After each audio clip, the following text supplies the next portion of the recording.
Hello, everybody, and hopefully you're having a good start to your Tuesday. We're starting today off strong with wonderful celebrations that we had in Ottawa and Toronto this weekend. And you all remember what happened this weekend. Iran shot 300 drones into Israel, and it seems like Canadians are happy. So that's new. Let's read about it. From the National Post. The Canadian celebrations that greeted Iran's attack on Israel. The effects were not out of character for Canadian anti-Israel movement that has been pretty open about celebrating violence.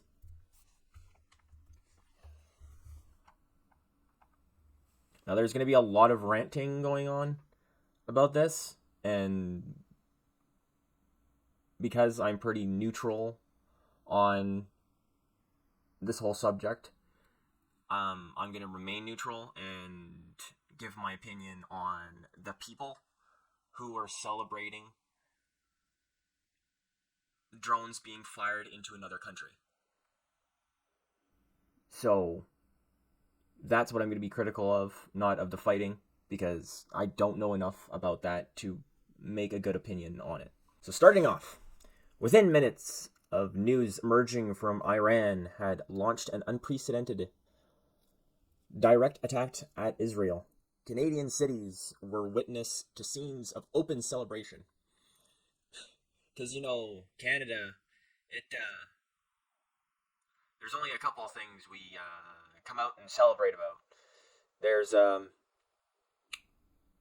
there's New Year's Eve, New Year's Day. We're not allowed to come out on the streets and celebrate Easter because some people don't celebrate Easter. Um, Saying Merry Christmas is always iffy because some people don't. Some people don't celebrate Christmas, so you have to say Happy Holidays. And Thanksgiving is always nice, though. Thanksgiving is quite nice. But and you know what? When one country fires rockets into another country, yeah, we tend to go out in the streets and celebrate that as well. So yeah, we should make that a national holiday. Jeez, people. What's Canada coming? What's what's my home coming to? When because some of these drones made it through, right? They weren't all shot down. So you're celebrating violence and just like the circulation of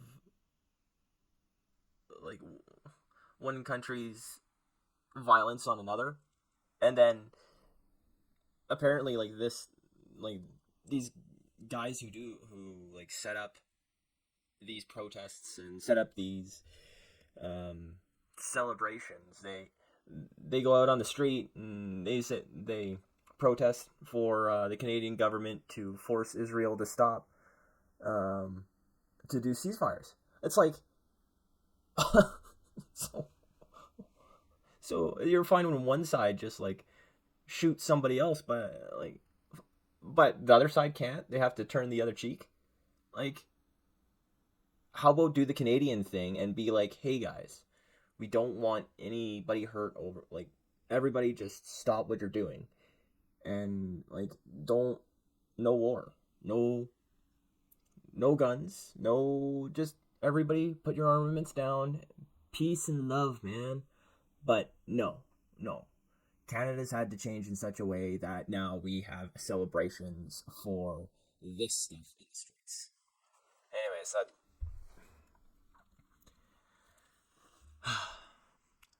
the one widely circulated video, sorry about this, Kefian clad demonstrators were shown cheering, banging drums, and lighting off smoke bombs as a speaker announced.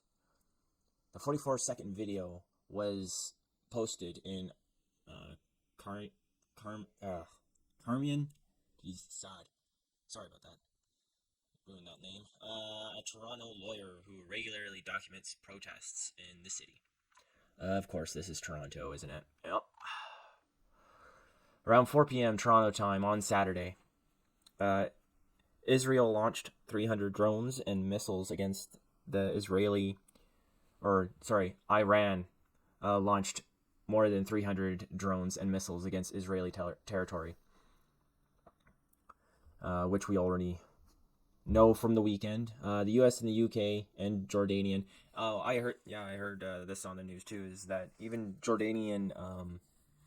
Well, it says right here, warplanes scrambled to assist the Israelis in shooting down incoming stream, and you could see apparently like these streams of rockets. They were fired from so far away that people were filming the drones and rockets going over top of them. It's nuts, but at least it's great that like the U.S., U.K., and Jordan are trying to stop those rockets from hurting people, right? Ultimately, the Israel Defense Forces would announce that more than 99% of Iranian weapons failed to reach their target, with the only significant casualty being a critically injured 7-year-old. So yeah, the only.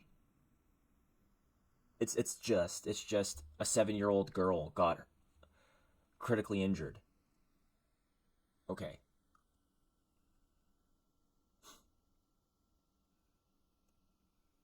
I'd understand if you were out on the streets and you were protesting because like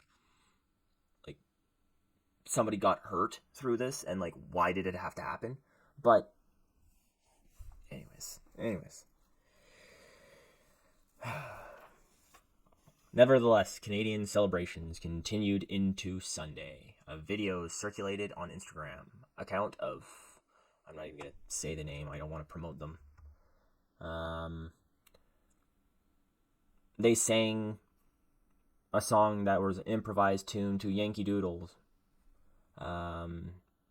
You can come down to the National Post and read about it here. I have. Also on Sunday, a video out of Calgary showed a man at the edge of an anti-Israel gathering, clutching a portrait of an Iranian supreme leader.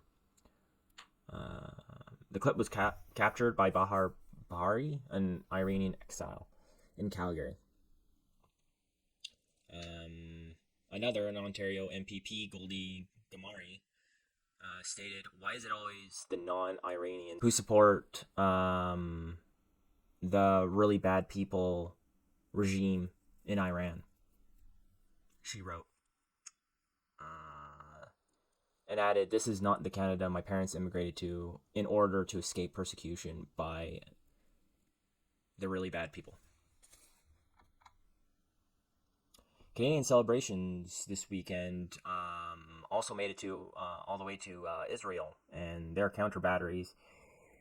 And media analysts documented the whole thing, so that's awesome. It kind of shows Israel where Canada stands on all this. So great. I know here in Canada we have, like, I'm very big on freedom of speech and freedom of expression, but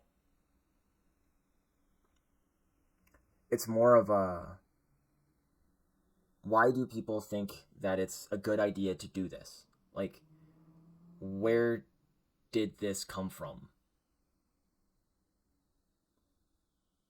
I don't know any Canadians, and I haven't seen like far in the past of any sort of celebrations for death and escalations of war. So, and I don't know if these people really realize that this is an escalation. This isn't a stoppage. Or, well, this may be. What did they call it in the States? A casus belli? This could be the first one. But I don't really know the. I can't remember the meaning for the term, so, but write in the comments below if if you would like. I don't know if you guys are really like feeling my energy about this stuff, but I'm seeing a lot on the news, mostly about like this stuff, and it's really just I'm not even mad about it anymore. I'm just like, why? Well, like, you wonder why I talk about like expatting and talk about like moving away from Canada because it's It's stuff like this. You can try to bury your heads in the sand and pretend it's not happening, but see how that worked out for people in Toronto and Ottawa. Right? They buried their heads in the sand a little bit too long, and now that they brought their heads out, it's like, what happened? So, I don't know. I remember reading someplace that I can't remember who it was, but there was a writer who said like the price you pay with freedom of speech is everybody's able to say everything, and nobody's can't say, but nobody can't say nothing. I think it was something like that.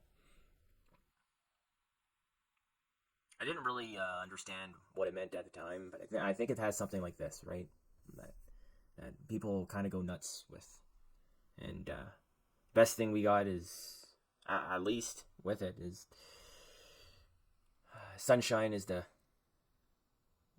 best disinfectant, and at least we can see what's happening here in Canada, and it's not hidden underneath the floorboards, left to fester. So I don't know what we do about it. I I don't think there is anything.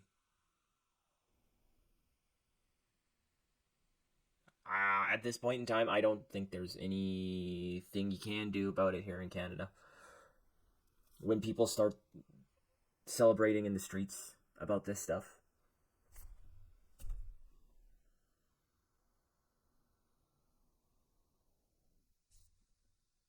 I mean, what do you do? What can you do? Hopefully, you can just call them. They're the minority, and the majority just don't think the same. But it tends to happen that the minority has a little bit more power than the majority. That's sort of how things go because they're a lot louder. I don't know. This is kind of going on to a rant. I'll post another video later today, and yeah, like and subscribe and all that, and talk to you next time.